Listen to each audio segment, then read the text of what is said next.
Komisi Pemberantasan Korupsi Senin lalu gagal jemput paksa mantan Bupati Tanah Bumbu Mardani Maming di sebuah apartemen di kawasan Jakarta Pusat. Mardani Maming yang menjabat sebagai salah satu politisi PDI Perjuangan sekaligus bendahara umum pengurus besar Nahdlatul Ulama sebelumnya ditetapkan sebagai tersangka oleh KPK dalam kasus dugaan korupsi terkait izin usaha pertambangan saat ia menjabat sebagai Bupati Tanah Bumbu. Hari ini mantan Bupati Tanah Bumbu itu menyerahkan diri ke KPK. Ia tiba didampingi oleh pengacaranya Denny Indrayana. Mardani mengaku heran masuk dalam daftar pencarian orang. Saya ke KPK tanggal 25 bahwa saya akan hadir tanggal 28 dan diminta KPK tanggal 25 dan sesuai dengan janji saya akan hadir tanggal 28 dan saya juga bingung tanggal 25 yang masuk. Woi bang, saya dinyatakan DPO. Padahal saya sudah mengirim surat dan koordinasi sama tim penyidik bahwa saya akan hadir tanggal 28. Terima kasih. Usai melewati sejumlah proses pemeriksaan, KPK menetapkan Mardani sebagai tersangka pada 22 Juni 2022 silam. Tak hanya itu, KPK juga mengirim surat kepada Ditjen Imigrasi untuk meminta agar Mardani dicegat ke luar negeri. Mardani Maming merespon penetapan dirinya sebagai tersangka oleh KPK dengan merasa diskriminasi dan menuding adanya mafia hukum di Indonesia. Tak puas dengan status tersangka yang diberikan kepadanya, Mardani memilih untuk melawan KPK dengan mengajukan permohonan pra-peradilan. Sayangnya, hakim menolak gugatan itu. Jika Maming akhirnya datang ke KPK, lain halnya dengan sejumlah tersangka KPK lain yang memilih buron bahkan kabur ke luar negeri. Sebut saja Riki Hampagawak, Bupati Mambero Tengah. Riki juga politikus Partai Demokrat. Selain menjadi bupati, ia juga duduk sebagai wakil ketua 1 Dewan Pimpinan Daerah partai berlambang Mercy itu. KPK menetapkan Riki sebagai DPO setelah diduga melarikan diri ke Papua Nugini sekitar 14 Juli 2022. Buronan KPK lain yang jejaknya masih belum terendus adalah Harun Masiku. Ia merupakan salah satu buronan KPK paling menjadi sorotan publik. Politikus PDIP itu ditetapkan sebagai tersangka DPO sejak Januari 2020. Tercatat sudah hampir 1000 hari KPK kehilangan Harun Masiku. Harun tersandung kasus korupsi lantaran diduga menyuap komisioner KPU Wahyu Setiawan. Nama lain adalah Surya Darmadi yang belakangan menjadi sorotan setelah perusahaannya PT Duta Palma Group menyerobot lahan negara di Riau seluas 37 hektar pada Juni lalu. Padahal Surya menyandang status buron sejak 2019. Surya terjerat kasus pengajuan revisi alih fungsi lahan di Riau kepada Kementerian Kehutanan pada tahun 2014. KPK menyebut dirinya tak pernah pantang arang memburu para tersangka yang melarikan diri dari jerat hukum. KPK juga pernah menyebut jika Komisi Anti Rasuah ini akan memburu para DPO setelah COVID-19 mereda. Jika hari ini Maming hadir di KPK atas inisiatifnya sendiri, lalu kapan DPO yang lain harus menunggu datang atau KPK dalam ujian untuk menjemput paksa mereka?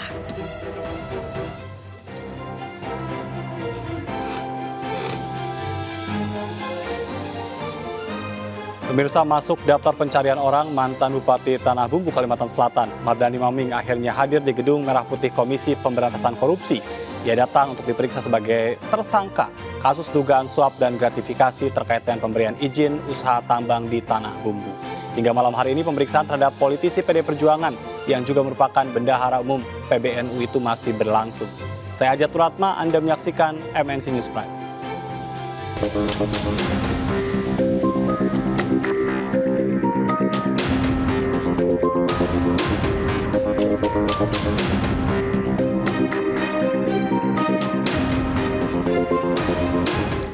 Mantan Bupati Tanah Bumbu Mardani Maming menyerahkan diri ke penyidik Komisi Pemberantasan Korupsi. Sebelumnya Maming masuk daftar pencarian orang lantaran mangkir 2 kali dalam pemeriksaan. Didampingi kuasa hukumnya, Maming tiba menggunakan mobil pribadinya. Maming menyerahkan diri ke KPK setelah dirinya masuk daftar pencarian orang atau buronan. KPK menetapkan mantan Bupati Tanah Bumbu itu sebagai tersangka kasus gratifikasi peralihan izin usaha pertambangan di Kabupaten Tanah Bumbu, Kalimantan Selatan. Hukum Maming menyebutkan pihaknya tidak bermaksud untuk absen dari pemeriksaan penyidik KPK. Namun Maming menunggu hasil sidang pra-peradilan terlebih dahulu yang digelar di Pengadilan Negeri Jakarta Selatan Rabu kemarin.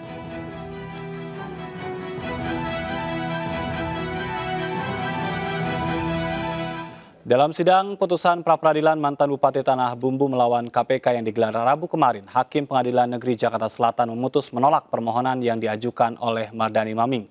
Maming sebelumnya menggugat penetapannya sebagai tersangka oleh KPK. Dalam putusannya, Hakim menolak permohonan karena Maming masuk dalam daftar pencarian orang. Menurut perundang-undangan yang berlaku, seorang DPO tidak dapat mengajukan pra-peradilan atas kasusnya.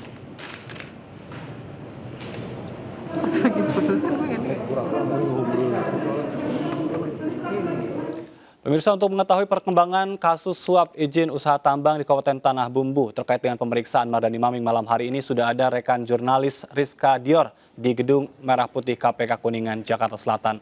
Rizka, apakah pemeriksaan masih berlangsung dan adakah keterangan terbaru yang disampaikan KPK terkait dengan pemeriksaan Mardani Maming?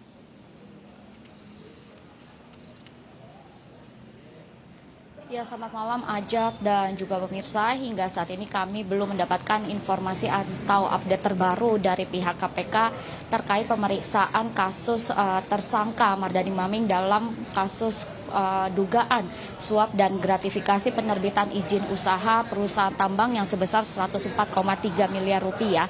Di mana menurut informasi terakhir yang kami dapatkan Ajat dan juga pemirsa, rencananya pukul 19.00 waktu Indonesia Barat harusnya preskon diberlangsungkan atau diberikan kepada awak media. Namun hingga saat ini nyatanya preskon belum berlangsung dan kami masih akan terus memantau dan menunggu seperti apa hasil pemeriksaan pada hari ini yang sudah dijalankan oleh Mardani Maming bersama dengan sejumlah pihak KPK lainnya. Namun menurut informasi dan juga pemantauan kami sejak siang hari tadi, kiranya Ajat dan juga pemirsa betul sekali seperti yang sudah dikatakan Ajat tadi, bahwa memang sebelumnya ini Mardani Maming sendiri sempat masuk dalam daftar pencarian orang karena sempat mangkir 2 kali dari pemanggilan KPK. Nah, sebetulnya Mardani Maming ini juga tadi siang akhirnya hadir nih menyambangi kantor Gedung Merah Putih KPK untuk memberikan untuk menghadiri pemeriksaan, maksud kami terkait aksi dugaan suap dan gratifikasi yang telah dilakukannya, di mana ia telah sampai di gedung KPK kiranya sejak pukul 14:05 waktu Indonesia Barat dengan didampingi oleh kuasa hukumnya. Dan tadi kami melihat kiranya Mardani Maming juga sempat ingin melakukan wawancara kepada kami di sini dan sempat mengatakan sedikit kata kepada kami untuk klarifikasi, karena memang seperti informasi yang kita sama-sama tahu juga Ajat dan juga pemirsa, bahwa ada sebelumnya diberitakan bahwa Mardani Maming ini sempat mangkir. Namun jika kami dapat menyampaikan kronologis lebih jelasnya kepada Ajat dan juga pemirsa di rumah, bahwa sebelumnya kasus ini bermula sejak Senin kemarin, di mana sebetulnya pada Senin tanggal 25 Mardani Maming ini sempat dihampiri begitu di kediaman apartemennya di kawasan Jakarta Selatan untuk dijemput paksa. Namun kiranya KPK tidak berhasil melakukan jemput paksa pada hari itu, sehingga keesokan harinya di hari Selasa tanggal 26 KPK mengajak Barreskrim Mabes Polri untuk menangkap kembali Mardani Maming. Namun nyatanya hasilnya juga nihil atau tidak berhasil kembali menangkap Mardani Maming di hari tersebut, sehingga di hari yang sama pula ini Mardani Maming ternyata juga sudah mengeluarkan surat yang ditujukan kepada KPK bahwa dirinya akan datang hari ini begitu, sehingga dia sempat menyatakan pada kedatangannya tadi siang bahwa tidak terima dalam status daftar pencarian orang yang disematkan kepada dirinya sejak Selasa lalu. Nah, kiranya Mardani Maming ini juga perlu diketahui Ajat dan juga pemirsa, ia memang merupakan salah seorang pengusaha muda juga di kawasan Tanah Bumbu, Kalimantan Selatan. Tak hanya itu, ia pun juga sempat menjadi bupati Kabupaten Tanah Bumbu, Kalimantan Selatan, yang sekarang jabatannya tersebut telah dinonaktifkan. Lalu dia juga menjadi anggota politikus PDIP dan juga aktif menjadi anggota HIPMI serta statusnya juga dinonaktifkan menjadi bendahara PBNU. Nah, tak hanya itu, kiranya Mardani Maming sendiri juga ini telah disebut tidak hanya melakukan suap dan gratifikasi terkait perizinan usaha tambang saja, Ajat dan juga pemirsa, karena ia juga pernah menerima fasilitas pembangunan sejumlah perusahaan setelah memberikan izin tambang dan juga produksi batu bara ke salah satu perusahaan swasta. Hingga saat ini pihak KPK pun menyatakan bahwa kasus ini masih akan terus diproses dan masih dalam tahap penyidikan. Ajat. Baik, terima kasih Rizka Dior melaporkan langsung dari Gedung Merah Putih Kuningan, Jakarta Selatan. Kami akan nantikan keterangan terbaru yang nanti akan disampaikan oleh KPK terkait dengan pemeriksaan Mardani Maming. Selamat bertugas kembali Rizka. Dan pemirsa, Mardani Maming resmi menjadi tersangka kasus dugaan suap izin usaha pertambangan di Tanah Bumbu senilai 104,3 miliar rupiah selama 7 tahun, yaitu tahun 2014 hingga 2021. Selain itu, Mardani Maming juga disebut menerima fasilitas pembangunan sejumlah perusahaan setelah memberikan izin tambang dan produksi batu bara ke PT Polindo Cipta Nusantara. Mardani Maming merupakan generasi kedua penerus bisnis dari Batu Licin 69 Group, salah satu grup perusahaan terbesar di Kalimantan Selatan. Gurita bisnis mulai dari tambang batu bara, pengangkutan batu bara, penyewaan alat berat, perkebunan kelapa sawit, jasa keamanan, pelayaran hingga investasi. Perusahaannya juga memiliki lini bisnis yang tidak terkait dengan pertambangan seperti jasa penerbangan, properti, air minum kemasan hingga memiliki perusahaan media massa. Perusahaan ini dirintis Haji Maming, ayah dari Mardani Maming. Kini, sepeninggalan mendiang ayahnya itu, Batu Licin 69 Group diteruskan oleh Mardani Maming dan saudara kandungnya Roy Sunandar Maming.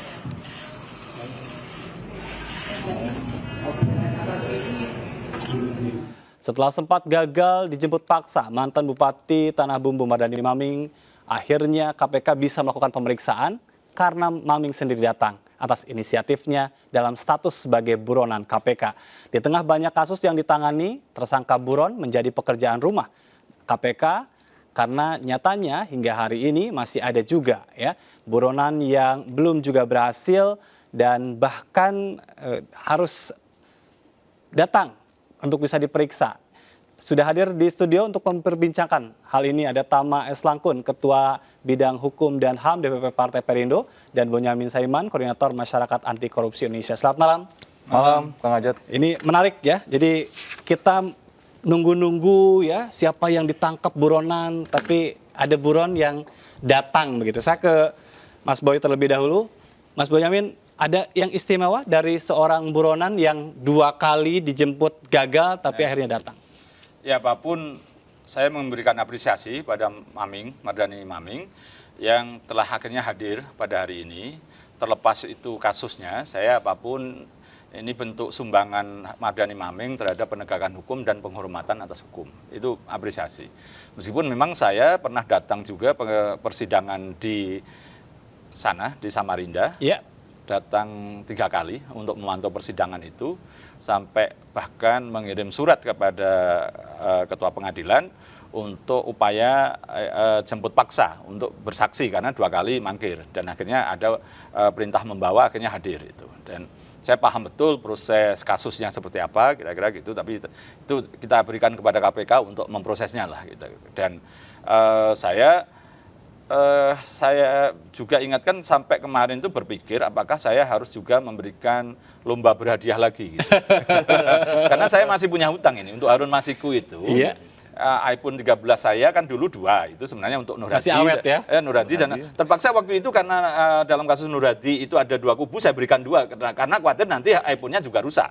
Tapi saya akhirnya waktu itu kan istilahnya iPhone terbaru. Nanti kalau pas Harun Masiku ini tertangkap atau ketahuan versi terbaru lagi. Ya versi 1 masih 1 hadiahnya gitu. Kepada siapa Bang? Kasih Bang. Ya siapapun pemberi informasi yang paling valid menjadikan ini Harun Masiku tertangkap atau menyerahkan diri kira-kira gitu. Baik. Atau Tapi diketahui nasibnya juga saya kan pernah meragukan apakah masih hidup atau tidak sebenarnya gitu. iya, tapi bicara tentang buron, kita tahu untuk Mardani Maming ini kan sebetulnya diketahui tempatnya, sempat dijemput, tetapi tidak berhasil. Bagaimana sebetulnya status DPO ini?